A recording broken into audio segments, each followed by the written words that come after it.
नमस्कार, बहुत स्वागत है आप सभी का। मैं हूं आपके साथ लोकेंद्र त्यागी। पूर्व कांस्टेबल सौरभ शर्मा के केस में हर दिन नए नए खुलासे हो रहे हैं। सौरभ के दोस्त की गाड़ी से एक डायरी मिली है। उस डायरी में उसके उन आकाओं और अफसरों का हिसाब है जिन्हें उगाही की राशि का सौरभ हिस्सा देता था। पूरे साल में करीब 100 करोड़ की उगाही सौरभ अपने गुर्गों के जरिए करता था। उसकी पकड़ का अंदाजा इसी बात से लगाया जा सकता है कि नौकरी से इस्तीफे के बाद भी अपनी गाड़ी पर आरटीओ का बोर्ड लगाकर चलता था, लेकिन कोई कार्रवाई नहीं हुई। सौरभ शर्मा की डायरी मिलने के बाद सभी की धड़कनें बढ़ गई हैं कि कहीं डायरी में उनका नाम तो नहीं है। आज इसी पर हम चर्चा करने जा रहे हैं। कुछ खास मेहमान भी जुड़ेंगे, लेकिन उससे पहले आपको आज की रिपोर्ट दिखाते हैं।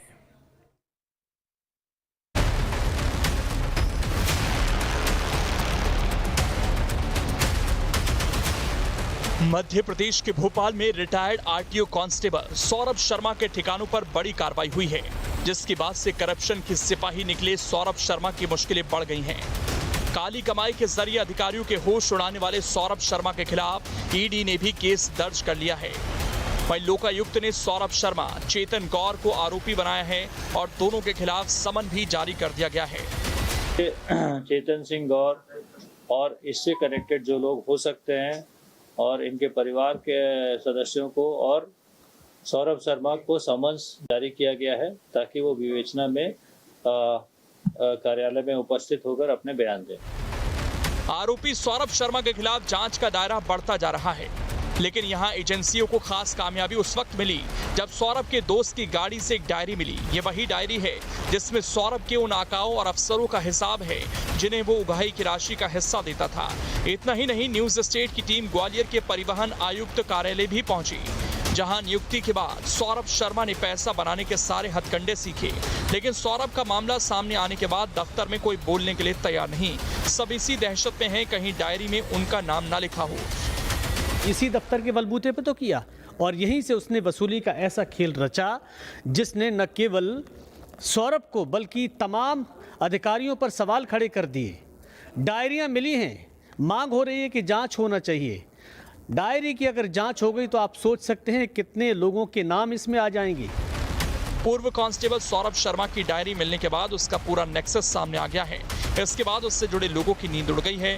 दरअसल आयकर विभाग के हाथ लगी पूर्व कांस्टेबल सौरभ शर्मा की डायरी कई राज उगल रही है। सूत्रों के मुताबिक सौरभ एक साल में करीब 100 करोड़ के लेन देन करता था। इस डायरी में कई जिलों के आरटीओ के नाम और नंबर मिले हैं। आयकर विभाग से मिली जानकारी के अनुसार सौरभ को बीआरएस लेने के बाद भी सारे आरटीओ पैसे भेजते थे, जिससे वो इधर उधर करता था। दस्तावेज अभी सारे सील है। अभी हमने एक टीम बनाई है, 3 सदस्यीय टीम है जो कि डीएसपी वीरेंद्र सिंह के नेतृत्व में बनाई गई है, जो कि इस पूरी विवेचना को आगे बढ़ाएंगे। अब इस मामले में परिवहन विभाग के आला अफसरों की भूमिका पर भी सवाल खड़े हो रहे हैं। वहीं इसी जांच और छानबीन के बीच एक बात और सामने आई है कि जिस कार से 52 किलो सोना और 10 करोड़ कैश जब्त किया गया, इसका कनेक्शन भी सौरभ शर्मा से जुड़ा है। अब सवाल उठ रहे हैं, क्या लोकायुक्त टीम के छापे की जानकारी सौरभ शर्मा तक पहले ही लीक हो गई थी? हालांकि लोकायुक्त की टीम इस बात से इनकार कर रही है कि जो इनपुट है वो क्या लीक हुई थी, क्योंकि वीडियो जो आ रहे हैं सीसीटीवी केस मिल रहे हैं उसमें ये है कि लोकायुक्त की जांच रेड पड़ने से पहले ही वो गाड़ी वहां से रवाना कर दी गई। वेडनेसडे के दिन गुरुवार को रेड हुई।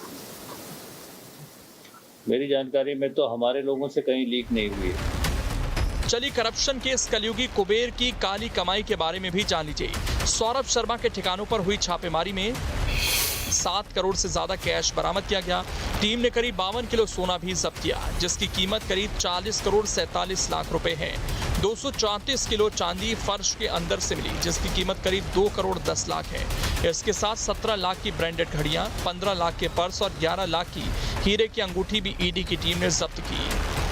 एक तरफ जहां सौरभ शर्मा के खिलाफ जांच एजेंसियां लगातार शिकंजा कस रही हैं, तो दूसरी ओर एमपी के मुख्यमंत्री मोहन यादव ने भी भ्रष्टाचार के खिलाफ सख्त बात कही।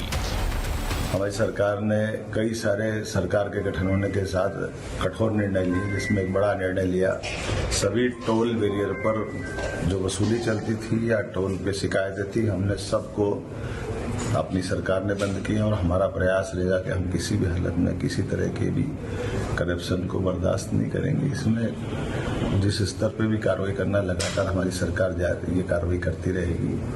हमारे इस सुशासन के लिए माननीय मोदी जी के नेतृत्व में देश और हमारे प्रदेश के साथ हम कदम से कदम मिलाकर सभी प्रकार के विकास के मामलों को लेकर लगातार चलाते रहेंगे। साफ है, सौरभ शर्मा के खिलाफ फिलहाल टीम हर स्तर पर जांच और छानबीन में जुटी है। कोशिश हर सबूत जुटा सौरभ शर्मा के काले कारनामों के सच को उजागर करने की है। ऐसे में देखना होगा कि जांच टीम को सौरभ शर्मा के कितने और काली कमाई के राज के बारे में पता चलता है। Team news state.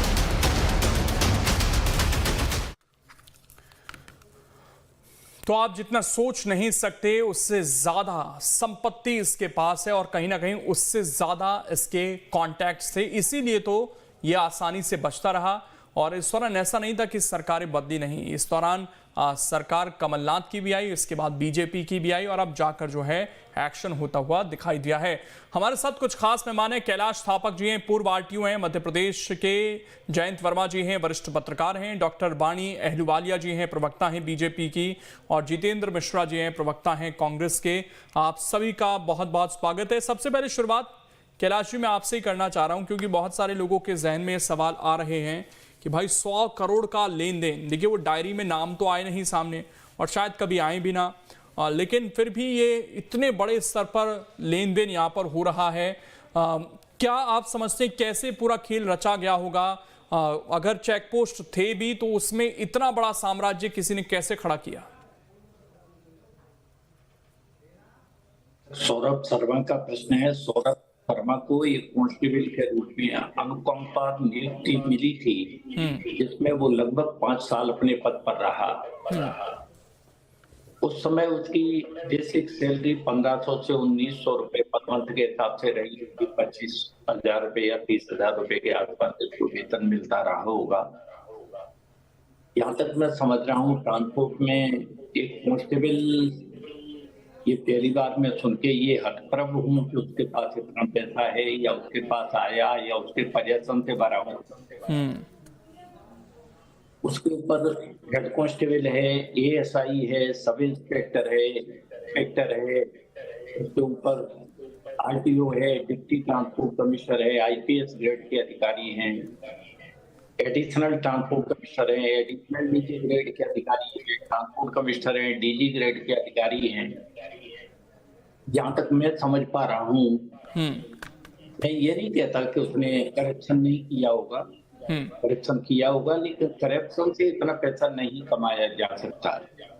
ये पैसा यहाँ कहीं भी है, जैसा मैं पेपर में पढ़ रहा हूँ या देख रहा हूँ, ये भी है कि उसने नौकरी छोड़ी इसीलिए थी कि उसके दिमाग में ये आ गया था कि पैसे वाला कैसे बनना है, ऐसी मेरी सोच है। इसलिए उसने रियल एस्टेट की तरफ उसने कदम रखा और रियल एस्टेट की तरफ बढ़ के जिन लोगों के नाम हैं, या डायरी खोलेगी, इनकम टैक्स विभाग देखेगा या इनकम टैक्स विभाग जांच करेगा। अभी तो मेरा सिर्फ कथन ही कथन है, आगे चल के जो भी बात होगी सब सामने आ जाएगी। लेकिन ये जो पैसा, इतना पैसा लेकिन सर एक चीज मैं जरूर जानना चाहता हूँ कि जब इसने अनुकंपा नियुक्ति लगाई, आज तो आरटीआई डाली गई, एक वकील भी हैं ग्वालियर में, उन्होंने कहा कि वो नियुक्ति भी गलत थी। स्वास्थ्य विभाग ने तो उस समय पहले ही मना कर दिया था, इसके बाद इनको परिवहन विभाग में नियुक्ति दी गई। उसके बाद जो बताया गया है अब तक कि 47 चेक पोस्ट थे, उनमें से 23 चेक पोस्ट का संचालन ये अकेला करता था। तो इस तरह की मोनोपोली कैसे हो सकती है किसी एक व्यक्ति की, और कैसे उसके मन मुताबिक चीजें उसे मिल सकती है?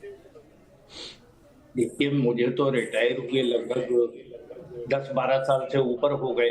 मैं उस समय की स्थितियों में ऐसा कुछ भी नहीं था, नहीं समझ पाता कि कांस्टेबल किसी बैरियर का प्रभारी हो सकता है, एक बैरियर का प्रभारी नहीं हो सकता, तो बाकी के इतने लोग, इतने सारे बैरियर का प्रभारी कैसे हो जाएगा?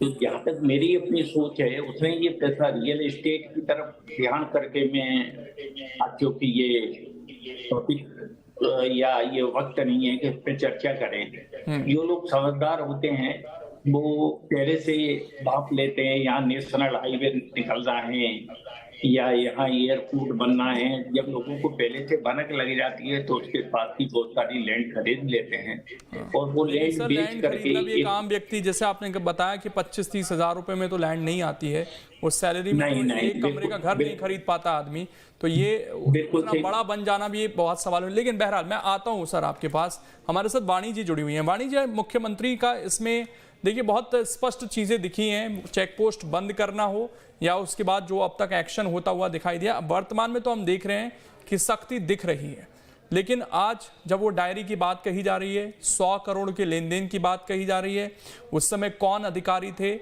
उस समय नितिन गडकरी की चिट्ठी भी है, तो क्या ये जो जहां से शुरू हुआ व्यक्ति 2016 से जब तक ये रिटायर हुआ, रिटायरमेंट में भी ये कहा जा रहा है कि बीआरएस जब इसे दिया गया तो वो भी नियमों के खिलाफ दिया गया, जब जांच चल रही थी तो कैसे इसने बीआरएस ले लिया बिना नोटिस दिए, तो क्या वहां से जांच पकड़कर यहां तक और जो भी इस बीच होगा उस पर एक्शन होगा?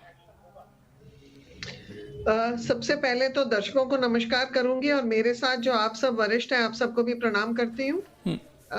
निश्चित रूप से जीरो टॉलरेंस के तहत ये मोहन यादव की डबल इंजन की सरकार है, जिसने बहुत स्पष्ट ये कर दिया है विगत दिनों में भी कि जो कानूनी दायरे के बाहर आकर जो भी आपराधिक काम करेगा, भ्रष्टाचार करेगा, जो भी इसमें मुलजिम पाया जाएगा, जो भी दोषी पाया जाएगा, उसके ऊपर उचित कार्रवाई होगी।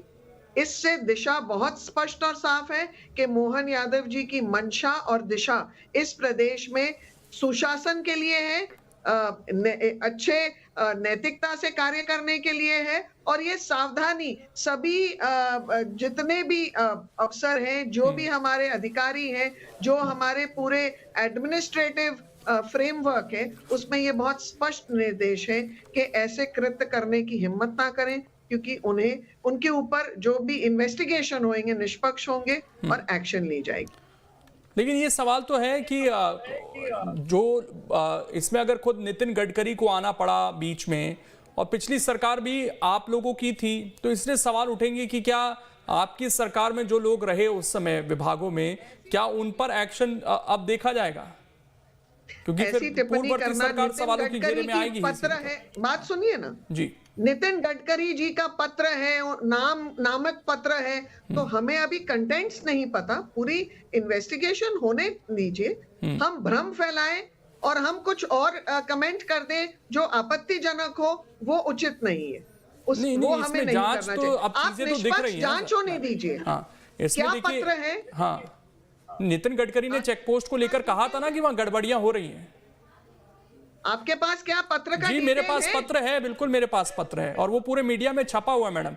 ये पत्र 16 जुलाई 2022 का है। जांच होने दीजिए। जी मेरे पास पत्र है मैडम और वो पूरे मीडिया में है। हमने आपको उतना आश्वासन दिया है कि ये जांचें आपने खुद कहा। हाँ। मोहन यादव की सरकार के अंतर्गत जांच भी तो मैंने कब मना किया उससे? ये मामला आज ही उठाया ना, तो मैंने ये तो मना नहीं किया कि सरकार सख्त नहीं है। हमने मुख्यमंत्री की बाइट भी सुनवा दी। मैं ये पूछ रहा हूं कि इसमें क्योंकि एक अकेला व्यक्ति, ये हर किसी के जहन में आता ना कि एक व्यक्ति इतना बड़ा साम्राज्य खड़ा नहीं करता है, उसमें जब तक बहुत सारे लोगों की मिली भगत ना हो, किसी एक व्यक्ति की इस तरीके से मोनोपोली नहीं हो सकती है कि उसको बहुत सारे चेक पोस्ट दे दिए जाएं। तो इसमें कोई तो मिली भगत रही होगी, मैं उसको लेकर पूछना चाह रहा हूं। तो वो मिली भगत इन्वेस्टिगेशन के बाद ही उसका उजागर होगा, डिटेल्स।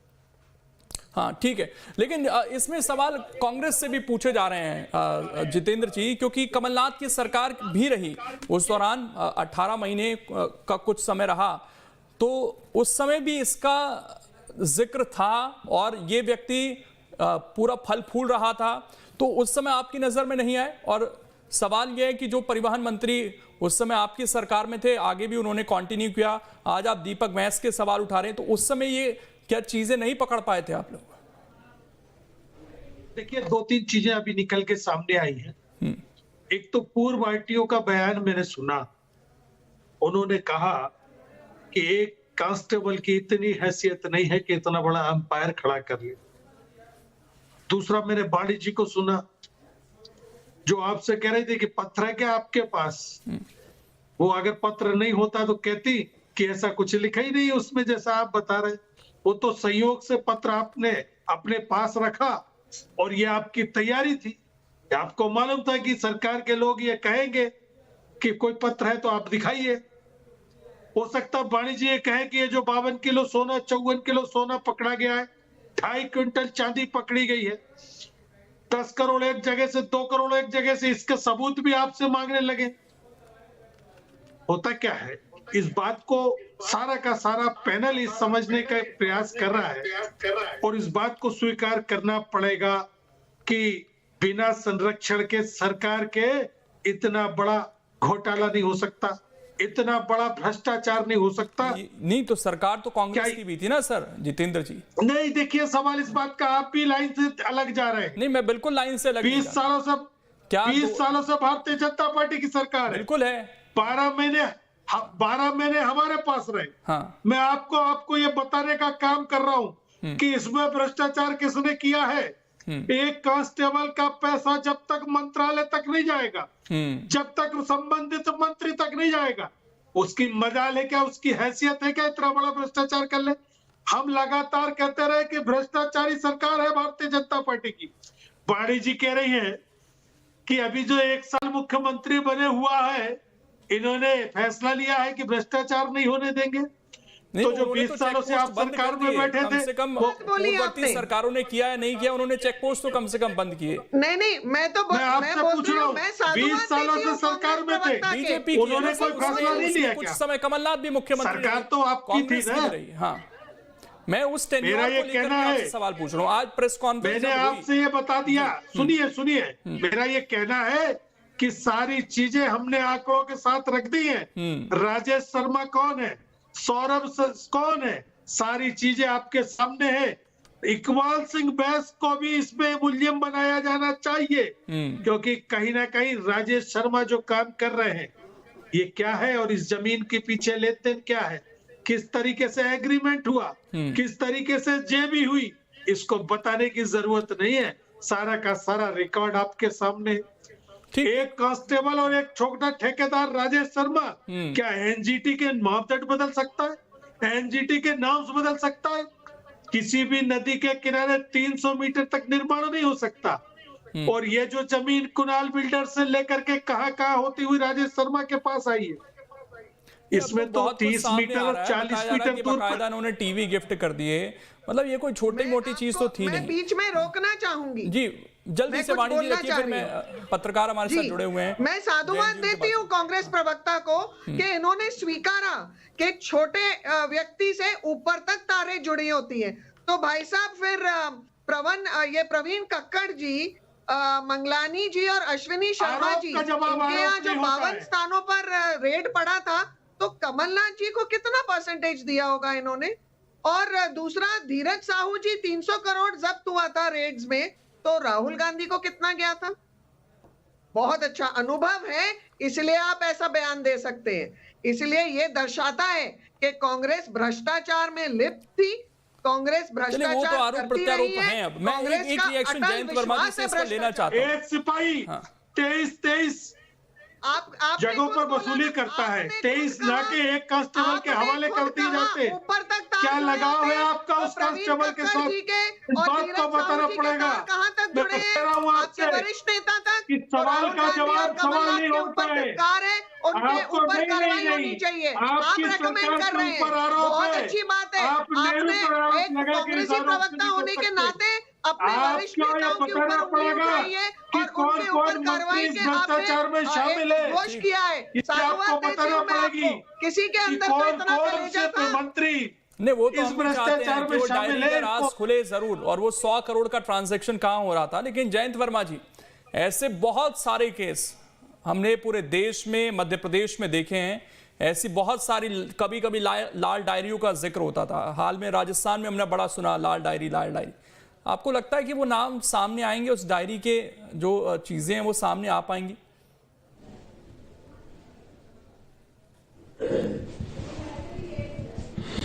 देखिए लोकेश जी, एक बार जब मैं पीटीआई में करस्पॉन्डेंट था तो द्वारका प्रसाद मिश्र जी, जो मध्य प्रदेश में पहले मुख्यमंत्री रहे, उनसे ऐसे ही चर्चा हो रही थी। तो उन्होंने कहा था कि प्रदेश में एक पैसे का भ्रष्टाचार नहीं हो सकता है, और यदि भ्रष्टाचार हो रहा है तो उसका अंतिम बेनिफिशियरी मुख्यमंत्री रहता है, ये बात उन्होंने कहा था। और यदि चाहे मुख्यमंत्री तो एक पैसे का भ्रष्टाचार नहीं हो सकता। आज मध्य प्रदेश में कोई सरकारी काम किसी दफ्तर में बिना पैसे के नहीं होता है।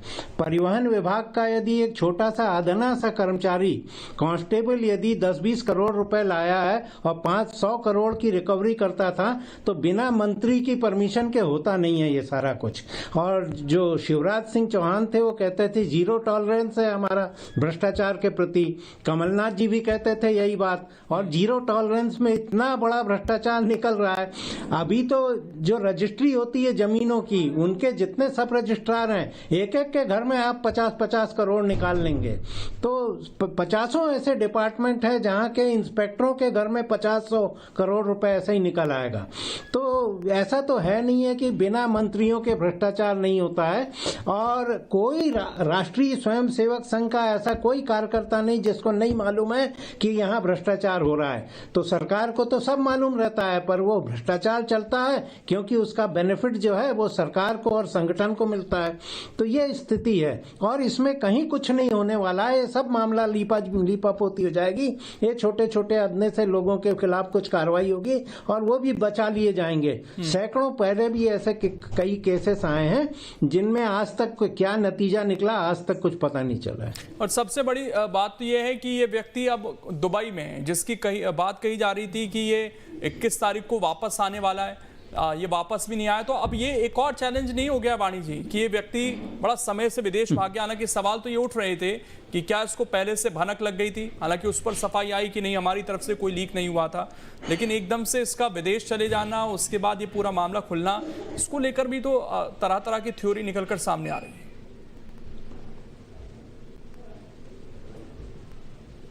बाद ही तथ्यों का खुलासा होगा। और देखिए, प्राथमिक रूप से कहा गया है ये विदेश चला।